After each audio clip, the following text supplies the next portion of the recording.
warahmatullahi wabarakatuh. Berjumpa lagi dengan saya.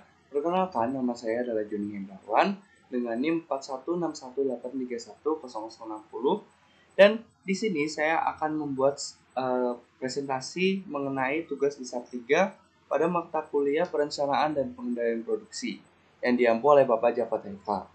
Oke, di sini saya akan mereview sebuah jurnal yang berjudul Penerapan Sistem Just-in-Time Persediaan di Produksi dengan studi kasus pada PT Nito Materials Indonesia. Oke, kita langsung saja ya.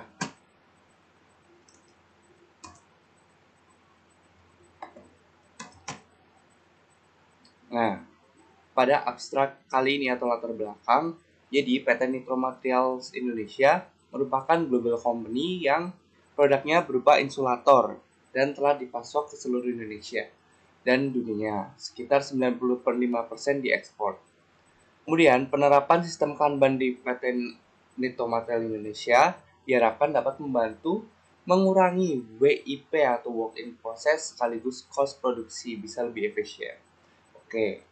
Kemudian, sistem Kanban adalah salah satu alternatif metode yang digunakan pada dunia industri untuk mencapai customer satisfaction atau keinginan customer.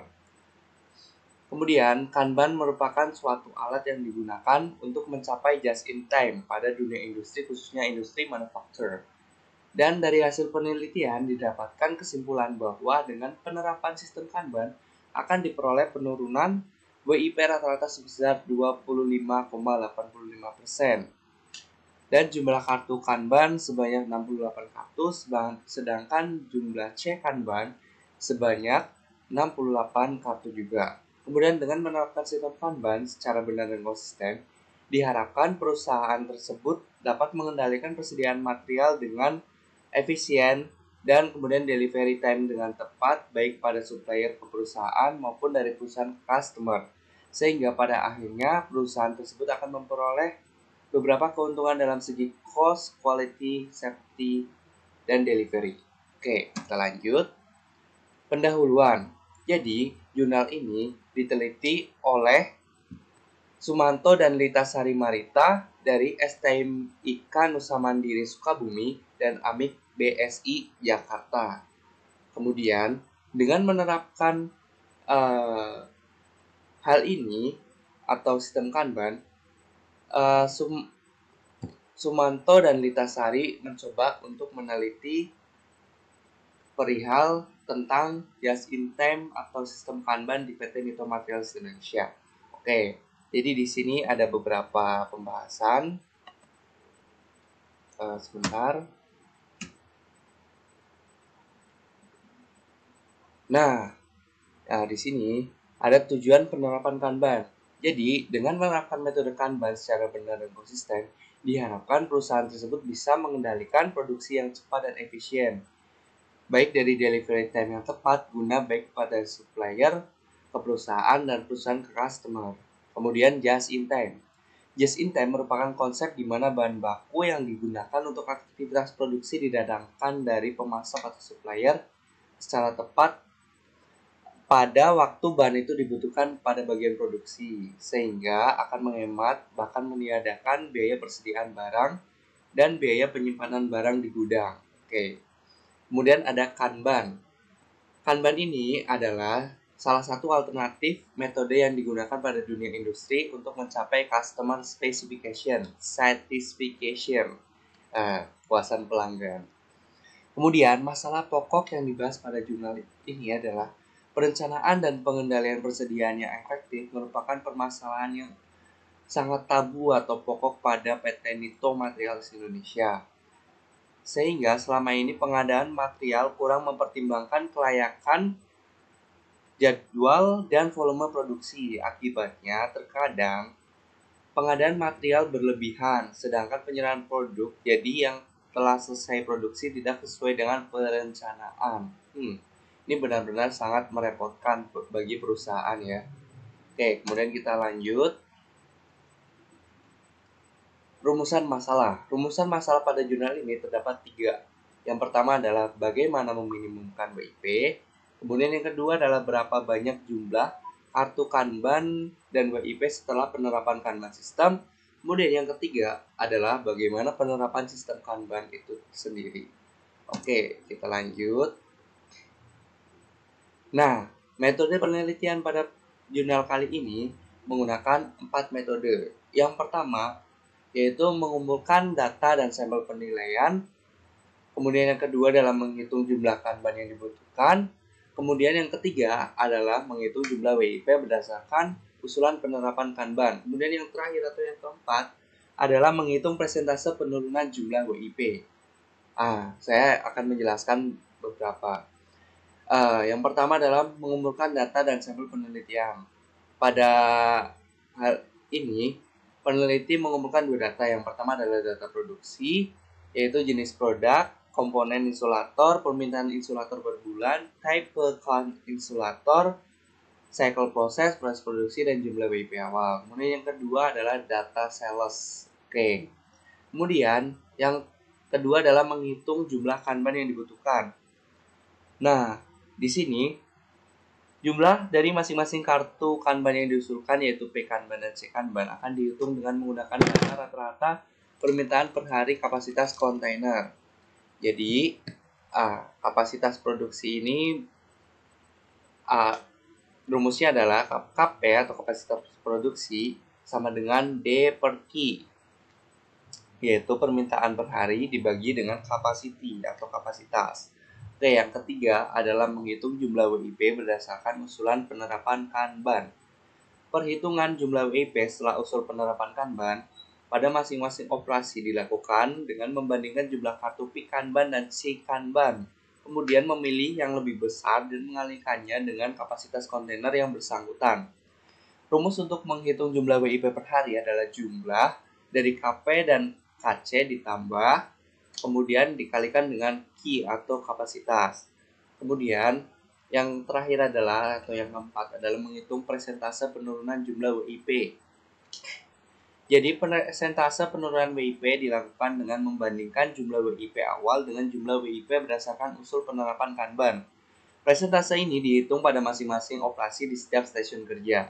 Rumusnya adalah WIP awal dikurangi WIP akhir, kemudian dibagi dengan WIP awal dan dikalikan dengan 100%. Oke, kemudian kita lanjut. Nah, kita sampai ke hasil dan pembahasan yang pertama, yaitu pengumpulan data dan sampel penilaian. Kemudian, di sini terdapat dua data. Yang pertama adalah data produksi. Jadi, selama 3 bulan berturut-turut penelitian ini dilakukan oleh peneliti. Yang pertama adalah data produksi. Di sini terlihat jelas bahwa pada bulan November, Desember, dan Januari 2017. Nah, pada bulan November, targetnya 29 juta produk. Kemudian, pada bulan Desember 2016, 25 juta produk. Kemudian pada bulan Januari 2017, 27 juta produk. Aktualnya, yang dihasilkan adalah 29.351.000 pada bulan November, kemudian 25.273.000 pada bulan Desember, dan 20.547 pada bulan Januari. Nah, achievementnya lebih dari 100%. Akan tetapi, di sini terdapat over capacity atau kelebihan produksi yang dapat merugikan dari perusahaan itu sendiri. Kemudian yang kedua adalah data sales. Sama seperti data produksi, peneliti menggunakan data dari 3 bulan terakhir. Ya.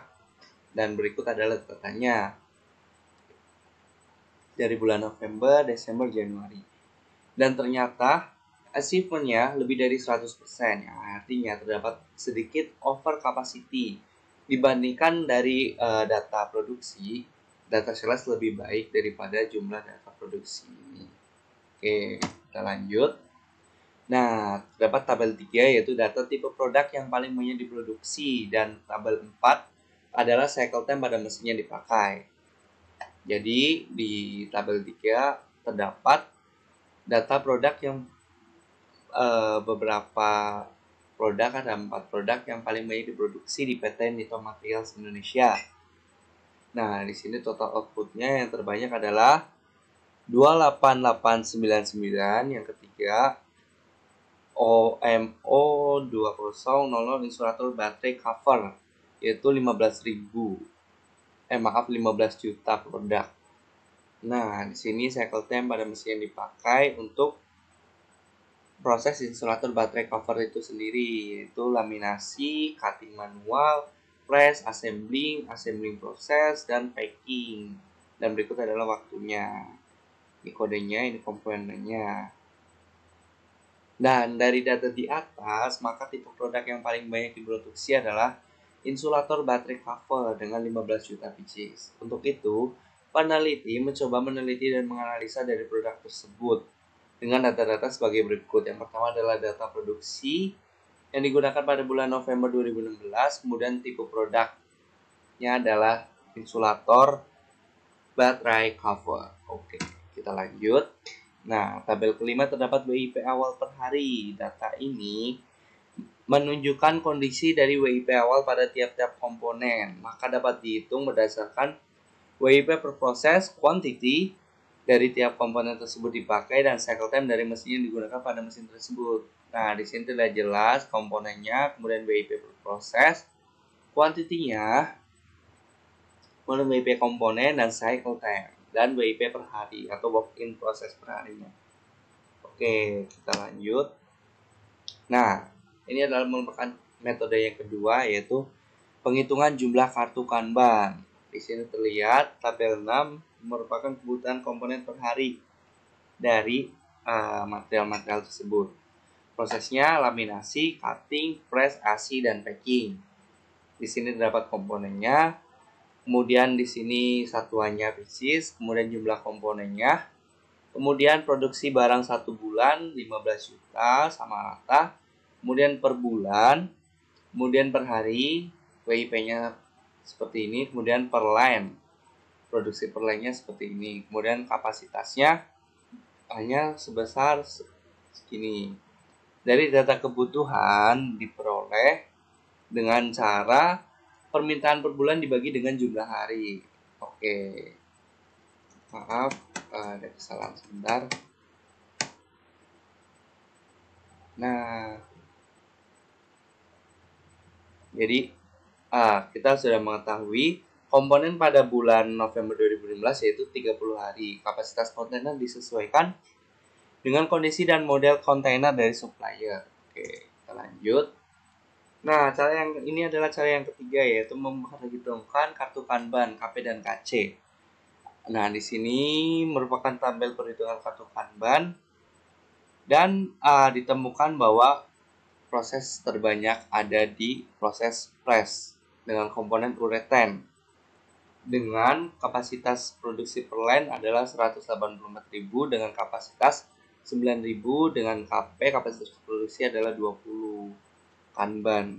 Untuk hasil perhitungan didapatkan jumlah kartu Kanban untuk C Kanban adalah laminasi 10, cutting 10, press 20, asi 10, asi yang kedua adalah 3 Kanban, sedangkan packing adalah 15 Kanban.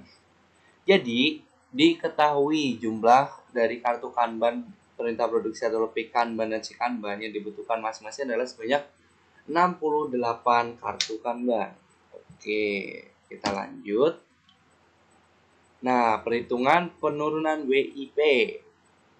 Nah, kita sampai ke tahap terakhir, yaitu menghitung dari penurunan WIP. Rumus WIP adalah jumlah dari KP dan KC dikali dengan kapasitas. Oke, jadi ditemukan hasil sebanyak 184.276.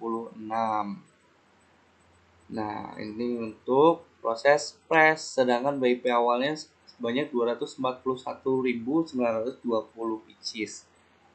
Terdapat penurunan sebanyak 23,83%. Nah, dari perhitungan penurunan WIP awal dan akhir, persentase penurunan beroperasi di masing-masing stasiun kerja dapat dilihat pada tabel berikut. Sebesar asi dan packing 29,92%.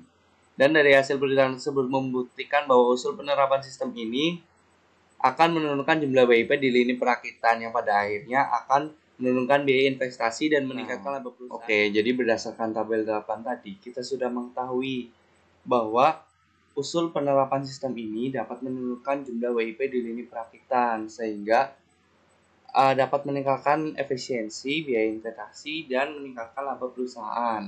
Dapat dilihat dari gambar presentasi ini. Jadi, ini 23,83%, 23,83%, 23,83%, 23,83% di section IC 29,92% dan di sesi packing 29,9%. Dan ditemukan average atau rata-rata 25,86%. Wow, mantap. Oke, kita lanjut. Slide berikutnya. Nah, kita sampai di akhir video ini, jadi kita akan membahas kesimpulan yang kita dapatkan. Yang pertama adalah perkiraan WIP. Jadi setelah menerapkan sistem Kanban pada lini produksi, pada lini perakitan insulator, maka WIP yang terjadi semakin menurun sebesar 25,85% dari metode sebelumnya yang telah diterapkan.